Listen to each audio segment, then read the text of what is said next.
हाँ, कल हमने डिस्कस किया था कि किस प्रकार से एग्जामिनेशन का पैटर्न रहता है, और आज हम इस बात को देखेंगे कि हमको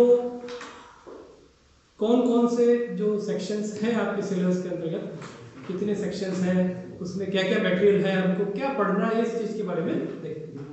तो आपका 3 पार्ट में सेक्शन रहेंगे, ए बी सी, और सिलेबस के अंदर ए सेक्शन जो है उसके अंदर आपका कुछ, मैं आपको बिल्कुल एक तरह से इसको जस्ट एक्सप्लेन करके बता देता हूँ कि लोकेशन ऑफ राजस्थान और फॉर्मेशन ऑफ राजस्थान।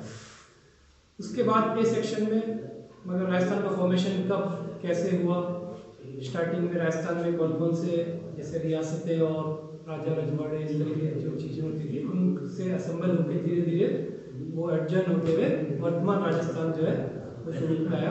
तो क्या उसके स्टेप्स रहे, किस प्रकार से वर्तमान राजस्थान का गठन हुआ, ये उसकी फॉर्मेशन के अंतर्गत आता है। लोकेशन ऑफ राजस्थान, उसके बाद में नेक्स्ट वहाँ का फिजियोग्राफिक डिवीजन और उसकी क्लाइमेट, सॉइल और एग्रीकल्चर के बारे में, ये सारी चीज़ें जो आपके फर्स्ट सेक्शन के अंतर्गत आती है। उसके बाद वेजिटेशन ऑफ राजस्थान, वेजिटेशन की टाइप्स की कौन कौन सी वेजिटेशन हैं, ड्रेनेज ऑफ राजस्थान, कौन कौन सी नदियाँ हैं, कौन कौन सी झीलें राजस्थान में हैं, कहाँ से निकलती है, कहाँ जाती है नदियाँ, किस में मिलती है, किसकी ट्रिब्यूटरी है, और इधर जो राजस्थान की नदी है वो कौन सी है जो केवल राजस्थान में ही बहती है। तो इस तरीके से वो ड्रेनेज के अंदर आपका डिटेल आ जाएगा। उसके बाद में एग्रीकल्चर के कैरेक्टरिस्टिक्स और टाइप्स कि राजस्थान में, बच्चों आप थोड़ा पीछे थोड़ा सा स्लो बोले, इसमें वीडियो में आ जाता है। तो एग्रीकल्चर के टाइप्स और उसके अंदर आएगा। फिर उसके बाद में प्रोडक्शन और distribution of food and commercial crops, जो फसलें हैं एग्रीकल्चर की, चाहे वो कमर्शियल हो चाहे फूड ग्रेन्स हो, कौन कौन सी फसलें राजस्थान में है उसके बारे में डिटेल स्टडी, कहाँ कहाँ किस कंडीशंस में वो ग्रो होती है, ये वाली चीज़ आएगा। और उसके बाद में क्लाइमेटिक जोन्स जो है, जो जलवायु प्रदेश है राजस्थान के, उसके बारे में जलवायु प्रदेश राजस्थान के, उसके बारे में आपको देखना होगा। और फिर कुछ इरिगेशन प्रोजेक्ट्स जो राजस्थान के हैं, सिंचाई के जो संसाधनों का उपयोग हम करते हैं राजस्थान में, वो कौन कौन से इरिगेशन प्रोजेक्ट्स हैं उसके बारे में आपको होना पड़ेगा। और उसके अंदर जैसे चंबल, माही और इंदिरा गांधी कैनाल एक उदाहरण के रूप में आपको दिया, तो उनका आपको अध्ययन करना है, स्टडी करनी है कि किस प्रकार से ये सिंचाई राजस्थान में इनसे सहायता मिलती है और ये कहाँ स्थित है, इनके बारे में डिटेल स्टडी। ये आपका जो है पहला सेक्शन रहेगा। और इसके अंदर एक और पॉइंट है कि डेयरी डेवलपमेंट प्रोग्राम्स जो राजस्थान में है उनकी क्या पोजीशन है और कहाँ है, कौन कौन से डेयरी प्रोग्राम्स जो है यहाँ पे लागू है या रनिंग में है, चल रहे हैं, उसके बारे में। और उसके अलावा लाइव स्टॉक जो एक बहुत ही महत्वपूर्ण संसाधन राजस्थान का कहा जाता है, पशुधन, उसके बारे में आप ये सेक्शन करेंगे। ये आपका ए सेक्शन रहेगा।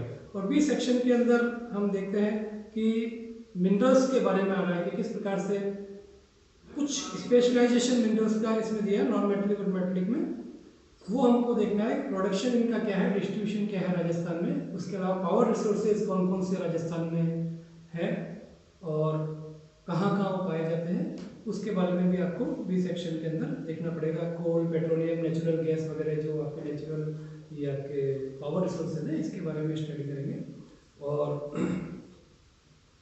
इसके अलावा इंडस्ट्रियल डेवलपमेंट बी सेक्शन का एक महत्वपूर्ण टॉपिक आपका रहेगा। और उसके अंतर्गत इंडस्ट्रीज का जो क्लासिफिकेशन के क्या बेसिस हैं उसके बारे में डिस्कस करते हुए राजस्थान की कुछ इंडस्ट्रीज जो है उसका डिस्ट्रीब्यूशन और उसका प्रोडक्शन, इसका आपको स्टडी करना पड़ेगा। वो स्पेशली जो इंडस्ट्रीज है राजस्थान की जिसका आपको स्टडी करना है वो है आपके कॉटन टेक्सटाइल, सीमेंट और स्टोन इंडस्ट्री। तो ये 3 इंडस्ट्री के बारे में स्पेशली ये कहाँ कहाँ इसका डिस्ट्रीब्यूशन है, क्या प्रोडक्शन है, क्या पोजीशन है, क्या हिस्टोरिकल बैकग्राउंड इन इंडस्ट्रीज़ का राजस्थान में रहा है, ये आपको देखना है। और उसके बाद में कल्चरल हेरिटेज एंड टूरिज्म जो है राजस्थान का एक बहुत बड़ा व्यवसाय आज विश्व में माना जाता है, जिसको कोरोना काल में बहुत ही विपरीत प्रभाव जो है टूरिज्म इंडस्ट्री पे पढ़ा है और उसमें राजस्थान भी निसंदेह सम्मिलित है।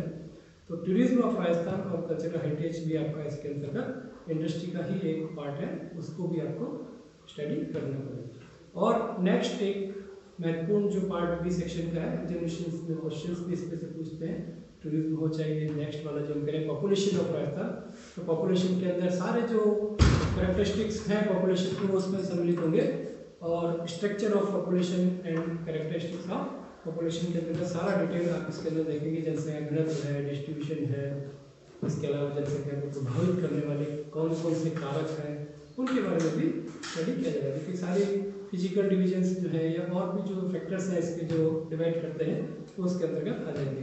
इसी के साथ साथ एक बहुत महत्वपूर्ण टॉपिक जो आपका उसमें रहेगा और बी सेक्शन के अंदर वो है यहाँ के ट्राइब्स। भील, गरासिया और मीणा और सहरिया, ये 4 जो ट्राइब्स हैं ये राजस्थान की है। तो इनके बारे में भी क्या इनका सोशल स्ट्रक्चर है, क्या इनकी वर्किंग है, क्या इनका रोल है राजस्थान में, कितनी इनकी पॉपुलेशन वगैरह है, डिस्ट्रीब्यूशन कहाँ है, सारी चीज़ें हम चारों जनजातियों के बारे में देखेंगे। तो ये जो है आपका सेक्शन बी कहलाएगा या पार्ट सेकंड कहलाएगा सिलेबस का। और सी सेक्शन के अंतर्गत मेन जो टॉपिक कुछ है उनके हेडिंग से आपका ट्रांसपोर्टेशन, कि ट्रांसपोर्टेशन के अंदर आपका ट्रेन ट्रांसपोर्टेशन, रेलवेज इसको हम कह सकते हैं, या रोड ट्रांसपोर्ट और एयरवेज। राजस्थान में कौन कौन से एयरवेज जो है वो रनिंग स्थिति में है, कौन कौन से एयरपोर्ट है, कौन से इंटरनेशनल एयरपोर्ट है, क्या इनका आपस में फ्लाइट का जो होता है उसके बारे में आपको डिटेल स्टडी करनी है। उसके अलावा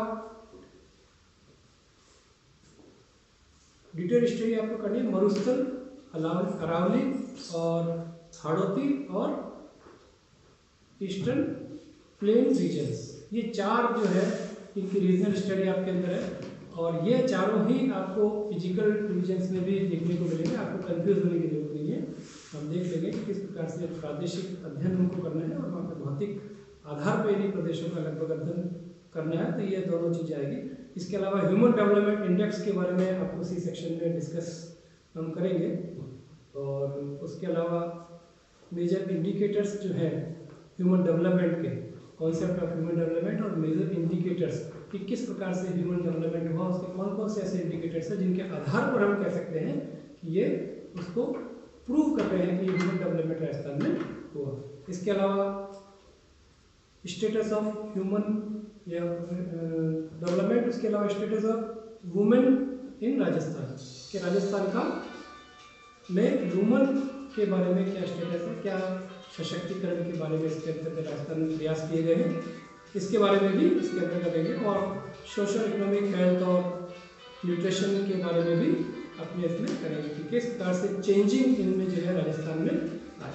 ये आपके 3 जो सेक्शन है इसके अंदर महत्वपूर्ण बिंदुओं को हम डिस्कस करेंगे। एग्जामिनेशन दृष्टिकोण से हम प्रायोरिटीज रख के इसको आगे बढ़ेंगे ताकि कम समय में हम अधिक से अधिक उसके बारे में जानकारी प्राप्त कर सकें। Thank you.